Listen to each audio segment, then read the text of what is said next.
Hey, Crazymommakelly here, coming at you from my part of PA. Well, I normally don't do this, but I'm gonna make a video about some pop culture. I normally don't do that too much, but I went and seen Les Miserables last night with my family, me and my husband and my son, Brainwash. Well, to give you a little background on it, because some people are like, Les Mis or what? You know, when you tell them. And if you're not really into the theater scene or anything, or musicals, then you don't know what the fuck I'm talking about. Excuse my language. But I'll tell you a little bit about it. It's actually a novel. It was written in the 19th century, and it was, the novel was written by Victor Hugo. It was considered one of the greatest novels in the 19th century.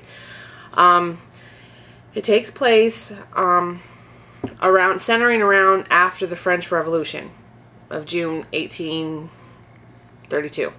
Okay, it's around that, you know, and it follows a bunch of characters in it. And you know, it shows about their struggles and their pains they go through. The name Les Miserables actually is translated from the French to mean the miserables, the wretched, the poor ones, or the victims, or the wretched poor, if that gives you any hint of what this goes. It has a romantic twist in it, and it has like pain, sorrow, suffering, and a romantic twist. It takes place, the main character in the movie and in the novels, there's been plenty of adaptations to the stage. I think Andrew Lloyd Webber did one. I'm not real sure. I don't know exactly. I probably should talk to my hubby Porter about it. He'd know. Yeah, there's been plenty of playwrights, and there's been a couple movies. But this is the newest movie that came out that I've seen. And, I'm getting teared up talking about it, actually. It's a very thought-provoking and soul-provoking movie. I haven't cried that much for a movie since Titanic, I think. And I think for this movie, I've cried more. It's definitely, I guess you'd say, maybe a chick flick, but I could see how the guys could get into it too, because Jean Valjean goes through so much in this. I'm going to give you a little, tell you what's going on, alright, about Jean Valjean.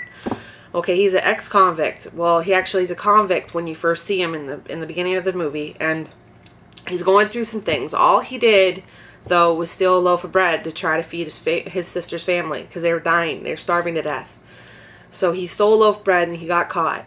So he got 5 years of hard labor for stealing a loaf of bread. And then on top of that, he kept on trying to escape, and he got up to 19 years in prison for stealing one loaf of bread.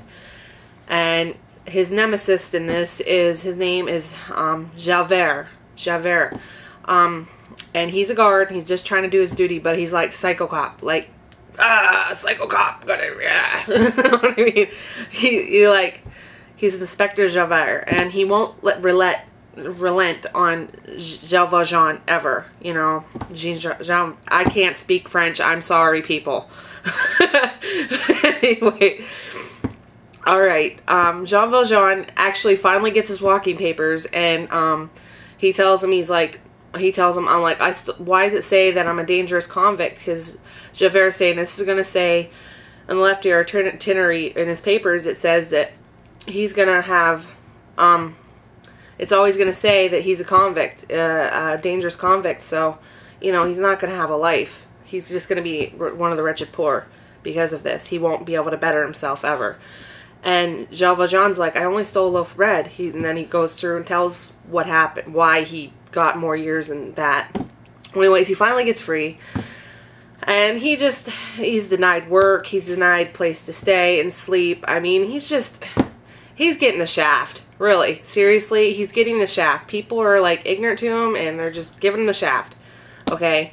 So he finally curls up on this doorstep, I think, or somewhere, and a bishop, in the middle of the night, a bishop comes out and sees him laying on the ground. And this bishop is like sent from God, because he tells him, oh, come in, brother, have some bread, you know, have some wine, and, you know, revive yourself, and here's a bed for you to sleep in. Well, Jean Valjean has been through everything you can possibly imagine, because being an ex-convict, nobody wants to socialize with him or anything. So he's like getting the shaft. He seriously is. Okay? But he doesn't understand this priest wanting to help, this bishop wanting to help me, doesn't understand. And he doesn't understand why is he being nice to me. So in the middle of the night, I guess he feels uncomfortable being there. That's, you know, brainwash. In the middle of the night, he feels uncomfortable being there, so he gets up and he goes to steal the priest's silver. And he's like, oh my gosh, you know, he gets caught.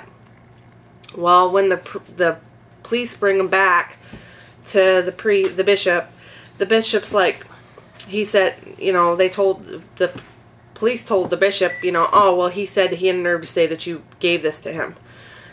And the priest turns around and goes, I did give this to him. Thank you for, you know, bringing him back, because he forgot these 2 candlesticks, silver candlesticks. He said, would you leave the rest behind, you know, the best behind? So he wanted to hand him this.